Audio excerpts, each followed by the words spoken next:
اس دائرہ کو دائرۃ القدر اور مفتاح الغیب کہتے ہیں۔ جو کوئی جس مطلب کے واسطے لکھ کر اپنے پاس رکھے گا وہ مطلب پورا ہوگا۔ تو اس مختصر میں اس کی اسناد لکھنے کی گنجائش نہیں ہے۔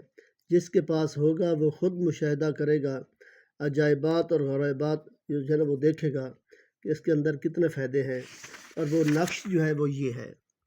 اس کو لکھیں اسی طریقے سے اور اپنے پاس رکھیں، تو انشاءاللہ اللہ تعالیٰ کے فضل و کرم سے اس کو جو ہے بہت فائدہ ہوگا۔ اور نماز جو ہے ادا کریں، نماز جو ہے یہ ضروری ہے، نماز ادا کریں، اس کے بعد اللہ تعالیٰ کے آگے دعا مانگیں، انشاءاللہ اللہ تعالیٰ اس کی کامیابی جو ہے اس کو عطا فرمائے گا۔ تو یہ نقش ہے، تو اس کو اسی طریقے سے لکھ کر اپنے پاس رکھے اور خود مشاہدہ کرے گا کہ اس کے کتنے برکات ہیں۔ دعا ہے اللہ تعالیٰ عمل کی توفیق عطا فرمائے۔